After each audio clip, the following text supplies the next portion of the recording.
Yes, you are. Yay! Take two. And I'm so excited that we took two because not only are we gifted and blessed to have Peter. How do you say your last name again, Peter? I don't want to misspell it. Like love, Levine. Levine. Oh my God, that's awesome. We're going to write that down. Wait 1 second. It's a beautiful name. Thanks, Dad.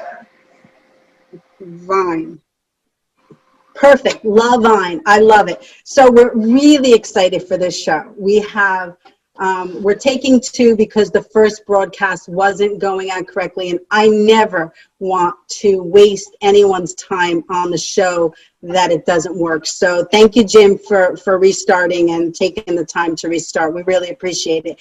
So we have a new guest on our show, Peter Levine, who, Judy, can you share his information? Then I'll introduce everybody else. Certainly. And Judy, my co-host, is an incredible gift to the show. Go ahead. Thank you so much. Peter G. Levine. Am I saying that right? Yes, ma'am. Is an American medical researcher and science educator and authority on stroke recovery. His articles have been published extensively in peer-reviewed journals on brain plasticity as it relates to stroke, with emphasis on modified induced therapy. His articles have been widely cited by the medical community. His 2013 book, Stronger After Stroke, is regarded as a guide for patients and therapists dealing with stroke, and it has received numerous positive reviews.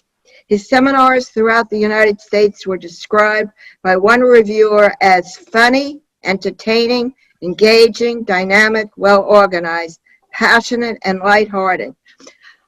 We welcome our special guest, Peter Levine.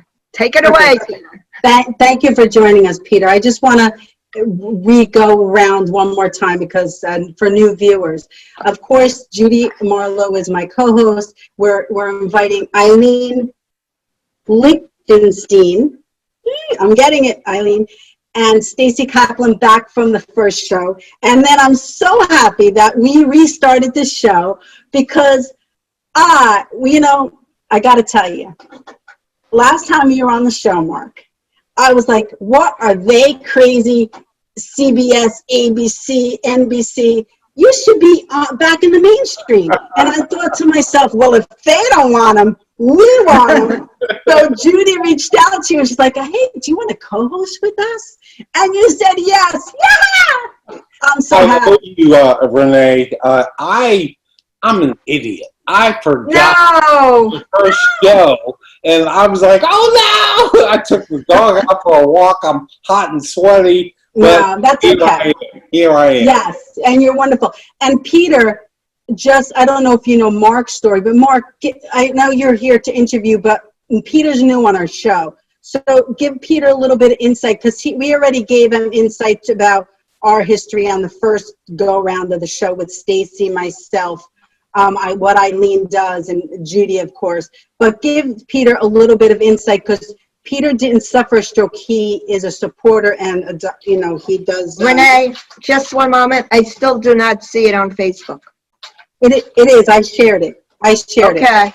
Okay. So go ahead, Mark. Share with Peter a little bit, because I'm sure Peter wants to know a little bit of history of your stroke story. Okay. Well, Peter, I had a massive stroke. I was in a coma for 2 days, intensive care for a week, hospital for a month, rehab for a year. I, too, have written a book. I speak all around the country as well. And, hey, I'm here to help people know that you can overcome and come back from a stroke. I wouldn't wish a stroke on my worst enemy. Strokes are terrible. But what I knew about a stroke before I had one was zero. What I know now could fill a room. So here I am, hopefully to give people inspiration for them. They can say, if he can do it, I can do it. Right. Thank you. Peter, do you know Mark? Did you know Mark from his, because he was a CBS journalist and popular television and news personality who served for many years in a variety of high-profile positions, including anchoring. He's met and interviewed people like President Clinton, President George Bush, Gerald Ford, Jimmy Carter, Steven Spielberg. I mean, he was on a wonderful road in his life, and I think it's really important for me to state that for new viewers to share that it can happen to anyone at any particular time. It doesn't matter what it doesn't matter about anything in your life. It doesn't matter about what faith you are, what color you are, or what size you are. It doesn't matter. It hits us all. It hits us all at any particular time. So I just thought it was important to give you a little roundabout of who the guests are today so that you could share your information with us. So tell us, my first question to you, Peter, and I know Mark and Judy and Eileen and Stacy probably have questions as well, but I want to kick it off with asking like how you what drove you to do this type of work? What drove you to do this type of work? So first of all, I don't think I've ever met Mark, but of course I know his story. It's famous in the annals of stroke recovery. I do believe that he came to University of Cincinnati when I worked there, and he did a talk, one of his famous talks. It was relatively early after his stroke. And so it's good to see you again, Mark. Although I was just a face in the crowd, big fan. And so how did I get into it? I have a clinical degree in physical therapy. It was a second degree and a second career for me. My first degree was in communication, which is not important, but my first career was as a drummer in rock bands. And I know. That's why you like the music. Yes! Yeah. Guilty. So, but that part of my life, I was in a band, eventually signed to a major label, touring MTV, the whole thing. The point is that there's a great kinship between stroke survivors and athletes and musicians. The same things that work for athletes and musicians, which is a heck of a lot of practice, also work for stroke survivors at any point in the arc of their recovery. So unlike some of the brain healing stuff that happens directly after the stroke within the first 2 or 3 months, after that plateau that you guys are all familiar with, there's a lot of neuroplastic change that can be driven if you look at stroke survivors as low-level athletes playing a higher stakes game. So when I got my clinical degree in physical therapy, I almost immediately got a job at the Kessler Institute. Now, I do talks around the country. They're not like Mark's talks, which are great affairs, but mine are slogs of 6 hours of continuing education courses for occupational and physical therapists. So they're very sort of the science-y part of it. And when I go and talk to therapists, I always learn a whole bunch of things from them. But one of the things that I can impart to them is that it's the stuff that you do well as a therapist that's going to let you know how the stroke survivor feels. And I always encourage therapists to try to learn a very difficult motor skill, because if they're not willing to challenge themselves, how can they ask stroke survivors to challenge themselves to that level? Every neuroscience student, if you have a bachelor's degree in neuroscience, one of the requirements is that you have to learn to juggle. Because the thinking is it's so cognitive and so motoric that you'll get great insight into the brain if you have to learn this very difficult thing. So, ReneMarie, you said you were a singer. I played drums. You know as well as I do. I also understand, ReneMarie, that you were a softball player. Did I catch that from one of your? Yes, and I'm actually, I totally get and agree with your philosophy on softball music or sports music being the basis, because I'm writing another book, and the name of the book is Extra Inning, because I'm in the extra inning of my life, and what am I going to do with it? And on all my shows, if you stream back and you watch, I talk about the lessons that I learned during the coaching when I was growing up, and I used those tools from softball to successfully get to the point I am. And I think it's so important that you're bringing that to the forefront. Yeah, and it brings up a whole bunch of stuff. And this is a little bit of a tangent, but maybe Eileen might be interested in this kind of stuff. So I was always terrible at baseball and obviously softball as well. One of the things that always flummoxed me was how you were supposed to catch a very high pop ball. I'd always get very nervous and I wouldn't know where to put my hands. So it turns out that if you imagine, ReneMarie, imagine catching a high pop ball, you will imagine it, and the part of the brain that lights up in you will be exactly the part of the brain that would light up if you caught the ball. So if you actually do it, or if you imagine, you mentally practice catching a ball, the same part of the brain lights up. But it goes even further. If you watch somebody catching a pop ball, the same part of the brain lights up.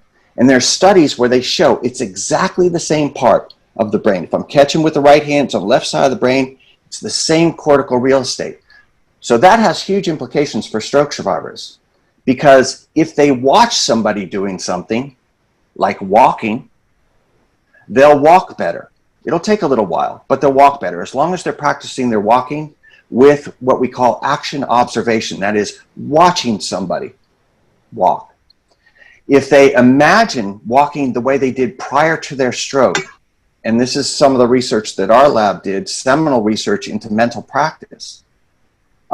If they imagine walking the way they did prior to their stroke, their brain will change and they'll get better, what we call kinematically. They'll get better walking. They'll be more coordinated, more functional. So it gives you 3 different ways. You can actually practice something, you can mentally practice something, or you can watch somebody else do it well. And all 3 of those will activate the part of the brain dedicated to whatever movement you're looking for. Now, here's the problem, though. Sorry, do you have a question? Oh, Eileen is so excited to share something. I was interrupting you. I apologize. Why don't you continue? Go ahead. Do you remember what you wanted to say, Eileen? I remember, believe me. I'll remember this. Okay. So I just have one little caveat, and then we'll get Eileen, because I know, I'm sure she has some insight. So the only problem is with that whole idea is that you have to be good at the skill prior to mentally practicing it. So if I were to mentally practice catching a high pop ball, I would mentally practice the ball hitting me awkwardly on the head the way it did so many times on the baseball field. But here's the thing.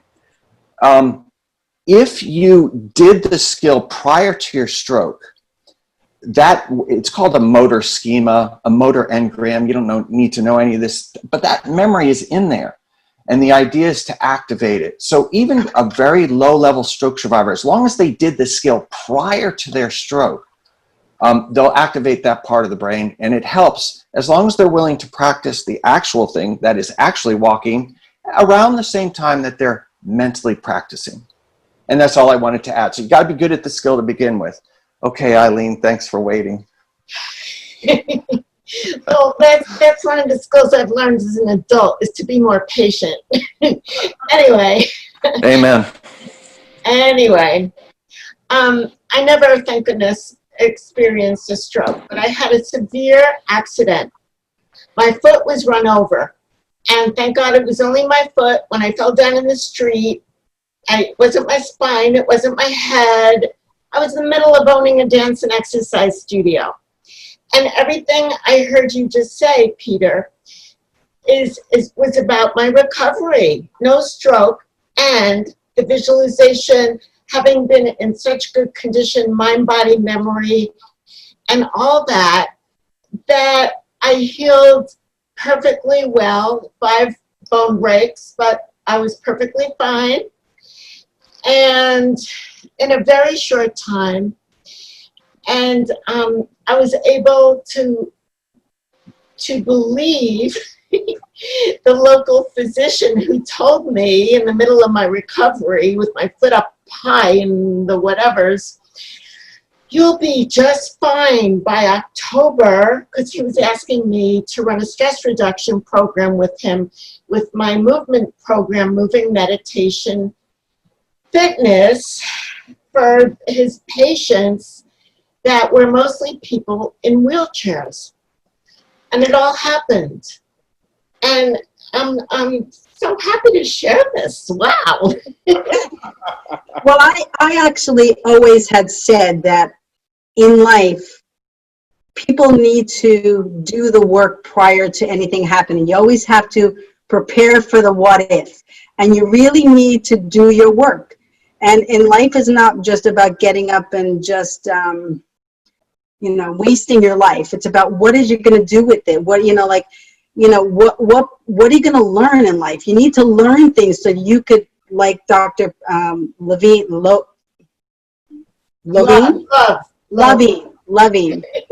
stated that, I want to get it correctly, that you have to, it's almost like you have to plant all those pieces in your brain. You have to store them in your brain. On the flip side is, like Eileen believes that you should, and Eileen, Judy, and Mark, and Stacy believe that don't plant those negative things in your brain. You got to plant those positive and those educational things in your brain, so that when something does happen to you, you are as prepared as you can. Like when I played softball, like I was ready. I was there. I was ready to play that game. When the game was at 4, I was there at 2, waiting on the bench. Like, where is everybody? I want to play. So yeah. So anybody else want to feed into what Peter had said, Mark? I have a question for Peter. Peter, therapists. I always say it's people like them who help people like me. For a guy, I went to a conference in Tuscaloosa, Alabama, sat next to a therapist. And I said, I just want to say thank you to you, because you helped me, and then you go on to the next person and help them. But the person you helped me never, ever forgets you helped me. Peter, can you talk a bit about the mindset of people who decide to go down that path? That's a great question. And because I do so many talks to clinicians, I get to meet a lot of them. And 2 things. First of all, a lot of the ideas, like I often say to the people that are there, if you have any good ideas, you need to let me know, because then I'll present your idea tomorrow, and maybe I'll write it into the next edition of my book, and I'll give you absolutely no credit. That's the way the whole thing works, right? Is you keep stealing ideas from people, and so that's. But more to your point, Mark. Thank you. Great question. Okay, so I'll give you an example. A therapist will come up to me during a break, and she'll say, "I've got this guy," and it's always I call them "I got this guy" questions. They come up to you, and they get in your face and they say, "I got this guy and I don't know what to do. He keeps falling. He has balance issues. He has hemianopsia. He's receptively aphasic, so I don't know how to get through to him. And then he twists his body and he's spastic on one side, and it's this big thing." And I look at the therapist's face and there's a tear coming down. And I'm like, "Is this your dad? Are we talking about your dad?" We're not talking about their dad. We're talking about this guy that she's working with, or that he's working with. And the level of empathy is just extraordinary. I don't think you survive in that business unless you really care about people on some other level. My wife is a physical therapist. She has that gene. My daughter is going into speech therapy. She has that gene, but you got to have it. And it's the foundation of a lot of stuff. I'm not sure if that answered your question, but that's what I got out of talking to a lot of these people. Judy, do you have a question for Peter, by any chance? Well, he made a very good point. No, at the moment, no, I don't, but it's a very good point. Stacy, do you have anything to ask Peter? Not at the moment, no. Okay, just wanted to make sure everybody had a platform. I So- have another one, Renee, if I may. I have a question. Yes, You go guys- ahead. Okay, so I'm a level 2 certified EFT tapping practitioner, emotional freedom techniques. So I just, I'm asking, are you familiar with that modality? No. Well, we'll talk about it more offline, and if you quote me, I want to be represented in your book. No, I don't think you listened. I don't give credit. Once I steal the idea, it's mine. I'm just a collector. This is I don't not even my remember half idea. these people. No, I'll tell you what. Let me just lay this out there now. My email address, and I don't care who has it, it's stronger after stroke, one word. If you stick them all together, stronger after stroke at Yahoo. I expect an email from you, Eileen. Thank you. Sure, looking forward to it. So let's talk about like your books, because I know you've written a book called Stronger After Strokes, and that, of course, that's your email address as well. So because I know you've updated them and you've written other editions of the same book. What is the first one based on? What if we buy that book? What is the information that we could find in that book? You know, one thing I have to say about the American system of healthcare is that it's not great for stroke survivors. The book it's been translated into a few languages and it sells overseas. And one of the criticisms I get about the book from people from Europe especially is that because I talk so much about the fact that if you've had a brain injury in the United States, you're often discharged at plateau. And then at the beginning of rehab, you're rushed into rehab when you're not yet prepared. And Mark talked about being in a coma. A lot of times people in the second or third day will be stuck in a rehab hospital or a skilled nursing facility and forced to do a lot of work, and the brain isn't there yet. So I wrote the book as a DIY book for stroke survivors, so that once they were What's discharged, DIY? I'm sorry. do it yourself. Do it Okay. yourself. Okay. Sort of what? Okay, so you're discharged from therapy. Now what do you do? What do you do now? What can I do? You know, is this big plateau? You know, the therapist, you know, discharged me. They got rid of me when I plateaued. Is that the end of the beginning or the beginning of the end? What do I do now? So it was taking a lot of neuroscience, a lot of the research that came out of our lab, a lot of the research that came out of other labs, and putting it into something that was readable for everybody. It was originally written for therapists, and the publisher said, "We like your book, but we want you to bring it down so that everybody can read it." So I spent about 3 months rewriting the book in very simple as I could get it. As Einstein once said, as simple as possible, but no simpler. And it just goes through all these treatment options and how you might be able to do it at home. Hopefully, with a therapist around so that you can talk to them, with a doctor around so that you stay safe. But it's all really simple stuff. Stuff like what I mentioned before, mental practice, or we also call it mental imagery, or what's called action observation, where you observe somebody doing something well. Things like mirror therapy, things like constraint-induced therapy, which we've done a lot of work with. These are simple core concepts, the kinds of concepts that if a basketball player had trouble going left and they couldn't use their left hand very well, they would spend a few months using just their left hand. That's what constraint-induced therapy is. It is forcing use of the affected side to the point where that side has to rewire. it's a whole bunch of really simple stuff brought to stroke survivors and caregivers and therapists. I have a question. Yes, ma'am. Sorry, because otherwise I'll forget. You That's said okay. that have to rewire. I just want to give hope to people that it can be rewired.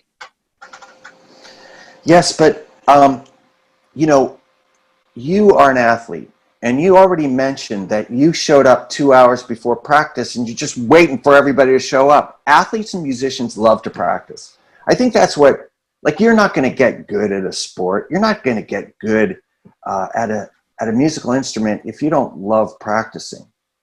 So, but there's a lot of people that don't love practicing. Here's a little tidbit. So it turns out, and they've done some research, and there's some correlation between being an athlete prior to your stroke and recovery, as opposed to somebody who was not an athlete and their recovery. The trajectory is much stronger among athletes. Why? Because they know how to practice. Because they're not afraid of the process. Because they know that there's a pot of gold at the end of the rainbow. So, but constraint-induced therapy is an oven mitt on the unaffected side. In the lower extremity, it's a little bit different. In aphasia, it's a little bit different. But in the upper extremity, it's easy to imagine. You put an oven mitt on the good side. Sorry, if you don't mind me saying good and bad. On the good side, forcing use of the affected side. Now, the only amount of movement that you need, because if you tied up the good side and forced, it's called forced use, you force use of the affected side, and they can't open their hand, that's just mean. So you have to find the right kind of people. And to qualify for that treatment, and I wish I had a washcloth here, but all you have to be able to do is pick up and release a washcloth 3 times in 1 minute. So that's very nominal amounts of movement. May I ask you, ReneMarie, so it's your right-sided hemi.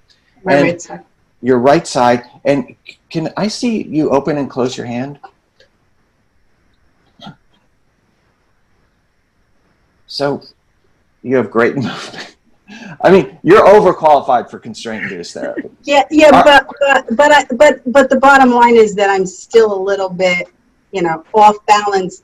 And to me, because I'm an athlete, I want to keep improving my structure, what I do. I don't want it. It's never enough. You always come back, you review, you learn, and then you take the next step. So that's, where I'm coming from. Are you right-handed prior to your stroke? I'm ambidextrous now. You are. Look at you growing. So let me ask you this. Are you able to throw a softball with your right hand? Yes. And I played softball after I had my stroke. I still played third base. So my reflexes were there. I was still played in because the batter's going to hit the ball or bunt the ball. So I still played in.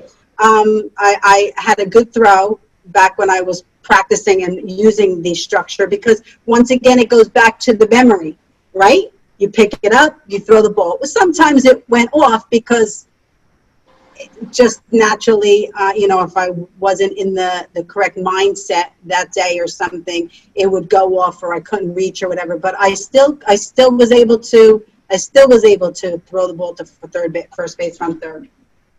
That's Peter, tough. Mark? let me add, I'm also right-handed, but I do everything left-handed because this hand tends to shake, and can't count on it like you used to. When I was writing, and my writing was all squiggly, and I thought, heck with this, I'm doing everything left-handed. And people say I couldn't do that. And I say you could if you had to. Now, Peter, I wanted to talk about getting things back. When I first had my stroke, I got so much back right away because so much had been lost. But little things like tapping my foot to a song, they told me I'd never be able to do that. So one day I'm sitting around listening to music, and my right foot is tapping to the beat of the song without me even thinking about it. I thought, cool. Very cool. Peter, talk about that. Talk about gains as you get further and further away from what they call the event. You know what I need to answer that question, Mark? I need my brain. So I do these Zoom talks sometimes, and I always forget my props. So I remembered my brain today. It's good to know. You can't forget this. You know, sometimes I think if it wasn't attached, I'd forget it. Oh, I got to go back to the house, and I got to get my brain. So let me just open this up. This is the middle of the brain. This big green stripe is the corpus callosum. It's the only place where the two hemispheres connect. And if you can see, there's blood vessels. Let me just get this up. You see these blood vessels that come up. So you have this major artery, and then off of that you have all these smaller arteries. And what happens is you in an ischemic stroke, and I know ReneMarie had a ischemic stroke. I don't think anybody here had a hemorrhagic stroke, right? My dad did. I Your did. dad did. Okay. You did. Okay. So it's going to be different in a hemorrhagic stroke. But you have, let's say, an ischemic stroke, you have a blockage. And so that whole area of that's innervated by that blood vessel starts to die. And we call it an infarction, but it's dead neurons. Now, right after the stroke, there's an area. Let me see if I can get my brain back together. There's an area that dies. Let's just say it's about the size of a marble. And that is never coming back. It's dead, it's kaput, gone. You're never going to get it back. Around that area is a larger area, maybe the size of a golf ball. And that area is called the penumbra. And the penumbra is not dead after the stroke. It's alive.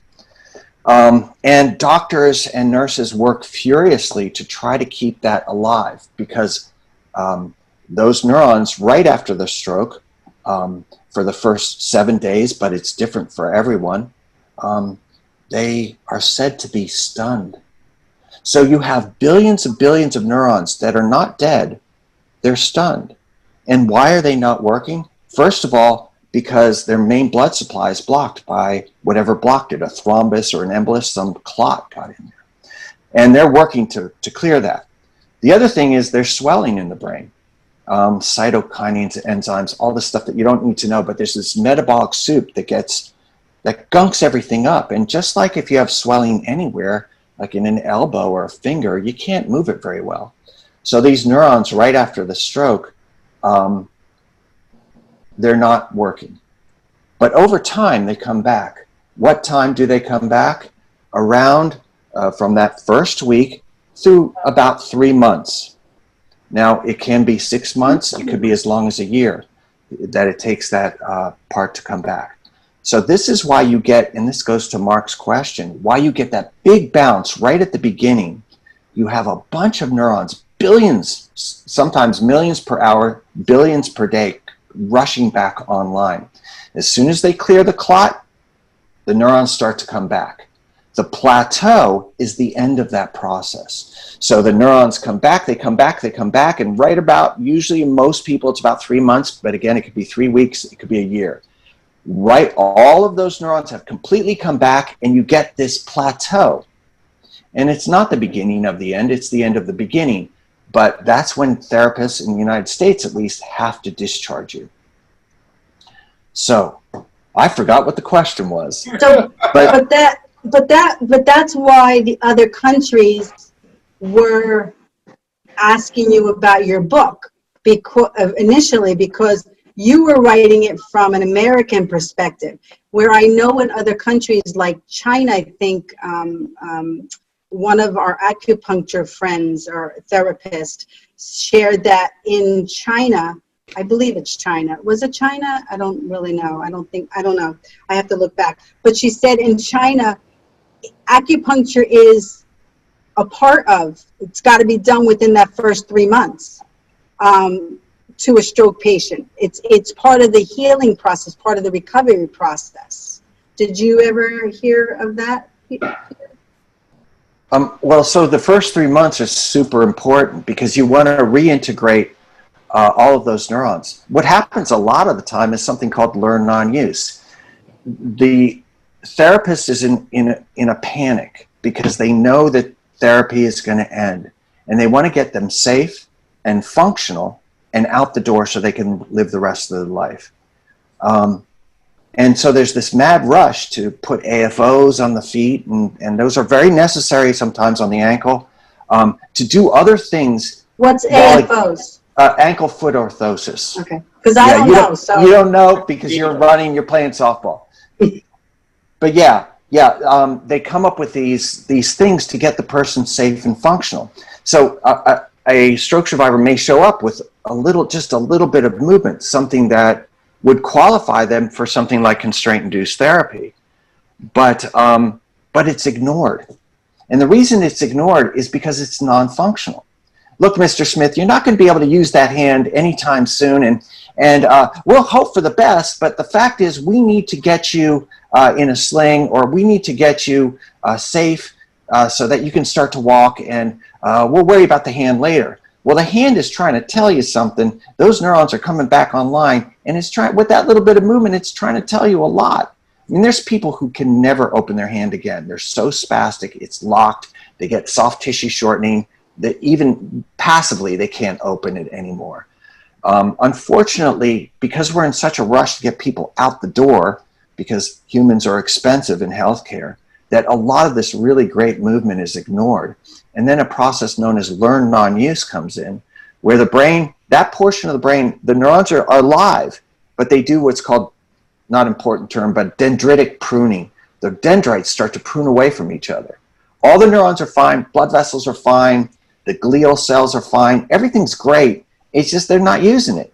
So what do we know about the brain? It's use it or lose it. And that portion of the brain then lies fallow for the rest of that stroke survivor's life, until some extraordinary therapist or a caregiver goes back in and forces use. And this gets back to our original issue, I think, is that you said sometimes people are motivated to move and sometimes they're not. And that's where forced use, if you have somebody 2 years after their stroke and you're saying to them, look, I think we can get that hand better. I think we can get it open. I think there's a lot of potential there. They'll say, no, Be too late. it can't be done, but it's not too late. So after the plateau, you have all these neurons rush back online, you get a lot of return. But after that plateau, their brain is just, your guys' brains are just as neuroplastic as mine is. You have a couple problems. One is the portion of the brain dedicated to that movement originally, part of it is dead. You have learned non-use, where that portion of the brain has pruned away. What we find often is that, you guys know this, right? So my right hand, I know this is probably showing up the opposite way on the Zoom meeting, but my right hand is controlled by the opposite side of the brain. What we find is that sometimes when the stroke survivor does something like constraint-induced, where they force use of that affected side, the ipsilateral side, the same side, starts to control. So now I got the right hand being controlled by the right side of the brain. And that's fine. We don't care where it happens. It borrows neurons from the wrong part of the brain. Who are we to judge? The brain does what it's supposed to do. It does what its owner asks it to do. And so something like constraint-induced will take somebody who's not motivated and force them to use that limb. And is it frustrating? Yes. Is it ugly? Yes. Is it in some ways depressing? Yes. But the things that work the best are the same things that work with athletes and musicians. It's a lot of sweaty, ugly, hard work. You know, I I'm wanted sure to just add to that when you get Yes, ma'am. through. Yeah, Well, no. please now. Now's a good time. I need a breath. My father, who had a hemorrhagic stroke and was paralyzed on the entire left side of his body, I was exercising his, I believe it was his right arm, the paralyzed side. I was exercising that arm and that leg. And the nurses and the doctor put him in a sling. Now he's in a sling, and I'm feeling very frustrated because I had been able to get movement in the arm. And now it's stuck in this sling to his body. And I was very frustrated, and they were telling me, well, that's the way it is. I feel that if I had the opportunity, I didn't have a lot of hours, I was there 6 hours a day. The amount of time, if I could exercise it, maybe it wouldn't have been that spastic, and maybe I would have been able to bring it back. Because when he went for physical therapy, they just gave up on that part. And then he ended up with it just stuck to his chest. And I was very frustrated about it. That's really, I'm sorry, Peter, I just wanted to add, we always talk on this show, and Judy and Mark, everybody, Eileen, Stacy, know that, we always believe that you should have a team of people around you. You should build that team of people you trust around you before you get into a situation where you need them, because that way you don't have to go looking for someone that you trust. And like you said, Judy, the therapist said no. Well, now they all said no. The doctor, they all said no. And yet I was able to exercise his arm, bring it up and back and over. Okay, it was hard. Okay, I was struggling with it, but there was movement. The minute they put it into that permanent sling, that was the end of it. They wouldn't let me exercise it. It got worse with time, and there was no help after that. Right. His leg, I was able to continue moving. Yeah.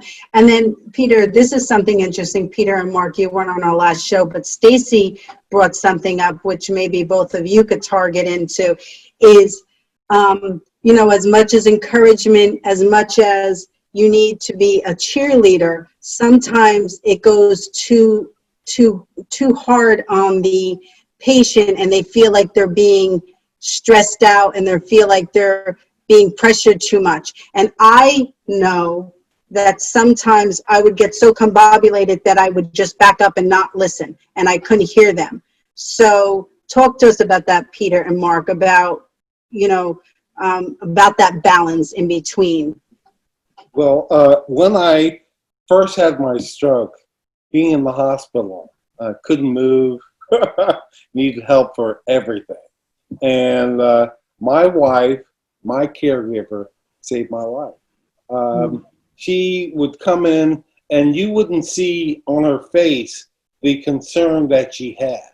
She was just a big cheerleader, and we can do it and go forward. Peter, my question to you, and you kind of answered it, was when you have a stroke and you get all the things back and you plateau, but after that plateau, you still get smaller gains. Why is that? Well, the gains are smaller because you don't have this this free ride. You don't have the free ride of all these billions of neurons coming back online. Remember, you have the area that's dead, and then around it you have this area that's alive but stunned. And those start to rush back, and you get this really high trajectory. Now, after the plateau, as you point out, as you just said very well, you get smaller gains. And so the people that are very highly successful, and I think we have a couple of them in this group, are people that once they plateau, they still chip away, just the way an athlete would. Just a chip. You talk to an athlete and you say, hey, are you okay with plateauing? And they say, no, that's retirement, or that's, losing. You're always trying to, as a musicians in a way, like an athlete is plateaued by their age. Eventually you plateau because you're getting older. Musicians kind of never plateau. We're always trying to learn something new. But those are very difficult gains. The easier gains are when the brain is just giving you a free ride. Then after that, it gets much more difficult. And also, as the person with the stroke, you don't feel the small incremental gains because you're living it. You have to. So when you have real differences every day, and then it's just a tiny step, it's sort of frustrating. I found for me, I was paralyzed on left hand side, and I would sit on the couch with my hand in the air and say, "Move, come on, fingers, move." And for months. One day I was coming home from the center and I had my lunch box. My mother and I are walking in my house and I stopped. He said, "What's the matter?" I said, "Look at me, look. I'm holding my box in my left hand." It just happened. And That's also, if incredible. you're paralyzed and if you have spasticity in, let's say, your left arm, couldn't you take your right arm and just try to raise it up? Or just I did that from the forcing it? beginning. When I would sit to eat for lunch, I would put my left hand on the table just to stop food or whatever, but just so it was participating in it. So, oh, sorry. No, and, So one of the things you bring up, just 1 second, because you bring up a great point. The small incremental changes are really difficult to measure. And that's what you're talking about. From day to day, the stroke survivor often doesn't see. That's the great thing about working in a rehabilitation research lab like I did, because you're always collecting data. You're always doing what's called kinematics, where you go into you take infrared pictures of little changes in movement. That's what's great about using fMRI to look at the brain, because the stroke survivor doesn't see the changes, but we do. And one of the things I strongly advocate stroke survivors do is videotape themselves so that you have something that you can measure from. If you can, like you said, my hand opened one day. Well, how far did it open? Why not take a ruler, and I have one around here, and say, let's measure how. Let's make it a competition. I can open it 1 inch, I'm going for 2 inches. And so that way you bring in the athletic thing. But measurement is a huge deal. Thank you, Stacy. Yes. I just want to let everybody know we only have 9 minutes left, and this show just is incredible. And I just, we could talk forever on a subject. And, as always, before we run out of time, I do want to invite Peter back so we can continue this conversation. And, of course, everybody else is invited as well. And, Mark, I really want to invite your wife onto a show so that we can hear. Go by, riding a bike. So we could bring her on to the story, and maybe Peter and Mark would be on the same show with your wife so that we could talk a little bit about that. I don't know. That's really important, because we would get to hear about your stroke, how it affected your wife from the moment you started having the symptoms to, everything that happened, her discussion, calling 911, the discussion with the hospital, with the doctors, with the surgeon, if there was one, your rehabilitation. I mean, she went through a lot, and it was devastating, and she has a really important story to share. Yes, she does. Thank Yes. So before we go, we have 8 minutes left, but Peter, we spoke about your blog. I know this is really passionate to you because it's really a stream of information that people can get on a regular basis. So share with us about your blog and where we could find your blog. So it's simple to find. If you can find Google, you can find it. It's Stronger After Stroke blog, and it'll be the first hit, I promise. And what kind of information? I wrote an entry recently. How much does it cost to have a stroke? How much does it cost? So it turns out that the estimate is about $150,000 to have a stroke.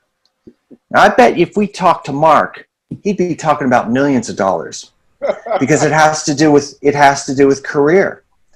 In a lot of countries in Europe, there is no loss of income. Your income continues. Now, there's probably loss for a variety of reasons, but not these huge impacts that we have in the United States. So it's that kind of stuff that it doesn't go into a peer-reviewed journal article. It's sort of my opinion about things. It's that kind of extemporaneous stuff that the blog is good for. Wow. And also the caregiver has to quit their job Thank you. to take care of their dad, their husband, their wife, whatever it is. Testify. So they're going to Absolutely. lose. And in my case, I had to do that by taking a part-time job, hiring someone to watch my dad for a certain period of time, and then let's say I would pick up about 3 o'clock and be there till 9 or whatever. Okay, and I wouldn't leave till I knew he was comfortable. That costs money. You know, I've, Yeah. I've been in many recovery support groups, and when everybody gets done stating their story, that is always the topic of conversation about insurances, the struggles that they have. I mean, I'll never forget, there was one story where the wife had, the husband was home, the wife had to go to work. On her on the way to work, she would call somebody during her lunch break, during her coffee break. She would be on the phone. Then afterwards, I mean, it just changes your life. And what about those caregivers that can't quit their job? What if they're the main income for their family because insurance is, long-term insurance doesn't kick in right away. I mean, and PSE and G, I always say, and your mortgage, they really don't care that you suffered a stroke, So it really is in our philosophy, and my foundation's philosophy, is that money and insurance shouldn't be the recovery, shouldn't be the first thing for recovery. It should be love. You should support that person through love to help them to heal. Money and everything else can be fixed later on, and I know that there's got to be a balance between it. And I really went down to Washington, D.C. with the American Stroke Association and fought for recovery, for insurance, for advocacy, because I really do believe that there's got to be a balance. And my thing is that we don't want to share with the insurance companies how to operate, but we want to work with them to make it better for everybody. So, it really, it's a partnership. We understand. Like I had a congressman was Michael Fitzpatrick. What does he do for? He's an He's assemblyman. an assemblyman on my show, and I'm open to listen to all different sides in politics, and because I'm a You business. also had Andrew Rayer. Yes. But Michael had shared with me the business side of doing a budget, for insurances and stuff. And I get it, I do, but I also am very passionate and don't believe that insurances or anything should come before love and support when somebody suffers a stroke. Because if it was your family, you would be right on it. Your mindset would change. So, and my thing is, don't let it happen to your family before you do something. So that's my spiel. And you do it so well. Yes, it comes from the heart, Yes, it does. Yeah. Peter, share with us where they could find your books and how many books you've written, because I know because the first book was written, and it was written in a more simple form, right? Because the publisher said to put in a more simple form. Are your following books the same format? So I do have a second book. I just wrote a book about travel, believe it or not. I wrote a book about travel right as COVID was hitting, and nobody is going to travel ever again.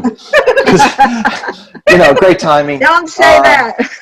Yeah, no. So, and that's off to the publisher now. But about stroke, I only have one book. So it was updated, but it was. So it was updated. So the third edition looks like that. Yeah, and it's available everywhere. I mean, just Google it. You'll be able to buy it at Amazon or anywhere you want to. Wow. So thank you, Peter. I just want to go around the table. We have 2 minutes left. Judy, do you have any last minute comments on today's shows? Just have empathy for what the other person is going through, and be positive as much as possible, and surround the loved ones with people who are going to be positive, not to be pushy, but to be positive and say nice things to them. rather than saying something that could add to them being discouraged. Wow. Eileen? I'm with Judy. Everything you said, and with Dr. Peter, as a dancer who had a severe accident, I'm still dancing, and Good. we all have our connections that stay together, and we just have to be diligent and patient in reconnecting them. Yes, yes. Stacy? So everyone is talking about positivity. In my recovery, there was this little tiny word that had a big difference. Whenever I had trouble with something, I'd say, I'm not doing that yet. And that little yet kept hope alive. So Wow. I love that, I Stacey. love that I'm glad too. you said Yeah. that. Yeah. Mark, your Well, last comments? for every stroke survivor, you can remember the time before the stroke and the time after a stroke. These days, when people see me and they say, I had no idea you had a stroke, but guess what? I did. And so I remember the heartache and just not saying anything at first because I thought everyone knew that I had a stroke. And then I couldn't find the milk at the grocery store. I went up front and said, where's the milk? And the girl said, excuse me? Well, I thought she couldn't understand me, but she was busy and thinking about her boyfriend. So once she said, oh, it's back there, I thought, heck with this. From here on out, I'm going to own it and speak the way I do and be the way I am. Peter, I have one question. My balance is off. If I turn too fast to the right, I tend to wobble. Why is that? You know, there's a bunch of things involved with balance. One is proprioception. If your sensation is diminished, sometimes that can be the problem. Sometimes it's an inner ear thing. Sometimes it's just a coordination thing. You can't get your foot around quick enough to hold your balance. Here's what I would suggest. You know what I'm going to suggest? practice. Take up dance. Done. Done. A lot of repetitions going after that balance, and I bet it will come back. Okay. So that reminds me, there was something else I wanted to say. When you have practice, find something that you enjoy doing. I used to go to this occupational therapy, and I'd screw the bolts on the nuts on the bolts for hours, and it Boring. was boring. Then I started doing my jewelry making again, and my fine motor is fine now. Because I liked it. You were doing something you enjoyed doing. Yeah. Yeah, yeah. So Peter, did you want to wrap it up and state, what would be your biggest or most, I mean, I'm sure there's tons, but what advice would you give to us stroke survivors? What simple advice would you give to us stroke survivors? What a great question. So broad. I know. I would say that the most successful stroke survivors that I've met, and there's a few in this room right now, are people that once they were discharged from therapy didn't, well, as Stacy said, they said to themselves, I'm not doing that yet. Why am I giving up just because they gave up on me? And usually it's wrapped up in something that they love to do anyway. And so their recovery becomes a natural part of them getting their life back. That's all. Just follow that. I think do what you love to do and try to get better at doing it. Yes. Thank you, Peter, we want to thank you for being our guest today. You really brought a different perspective to it. And what I love about your mindset is that you do listen to what these stroke patients are saying to you. And then you filter that into your intelligence as far as your education. And you're trying to really bridge that gap between the doctors and the patients. And that is really, really, really important. So I really want to take a moment to thank you for all the work you're doing. It really is impactful. I know a few hospitals here in New Jersey that I'm going to send your information to, because I think you would be a great speaker at a therapist group. Just so they can learn. You can continue to learn, like we continue to practice. We continue to get better. We're never at our platform. So I believe that you would be an excellent speaker. So Thank you. This has been a thrill. I appreciate it. thank you so much. Thank you, Mark, for coming, for joining us.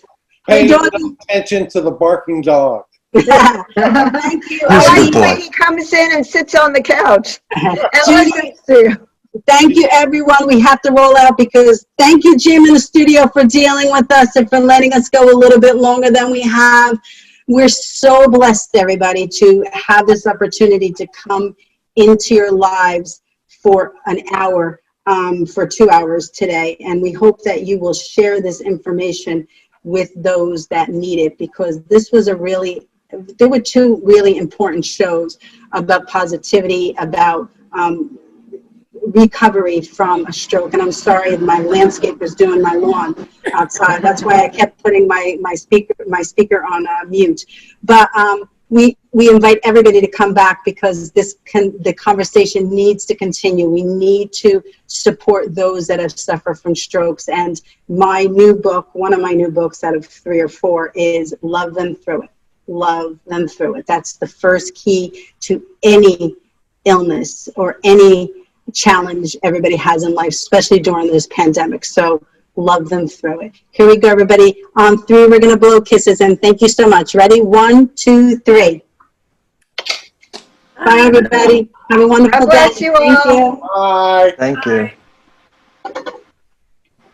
Yo no sé qué tú piensas, yo no sé lo que haré, yo no sé lo que estoy perdiendo, yo no sé lo que va a pasar.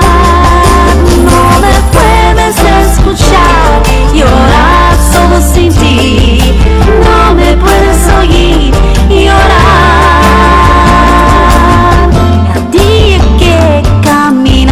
Por la puerta, todas las memorias fueron. Mi corazón está vacío, como si tuviera ayer. No me puedes escuchar llorar solo sin ti. Mi corazón está sufriendo. No me puedes escuchar llorar solo sin ti, no me puedes oír llorar.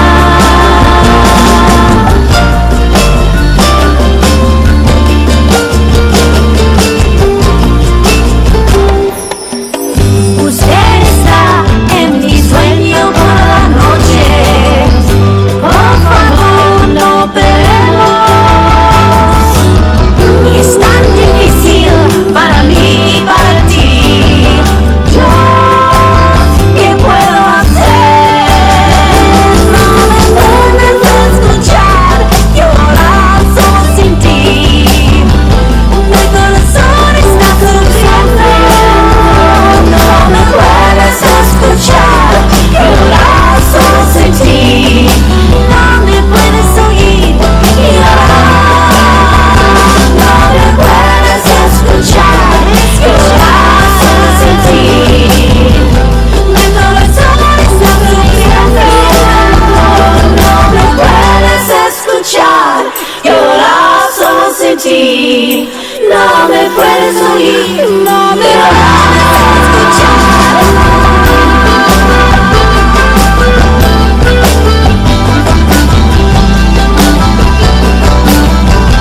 No me puedes escuchar llorar, llorar.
falls in line. We live and learn from our mistakes. The deepest cuts are in our faith.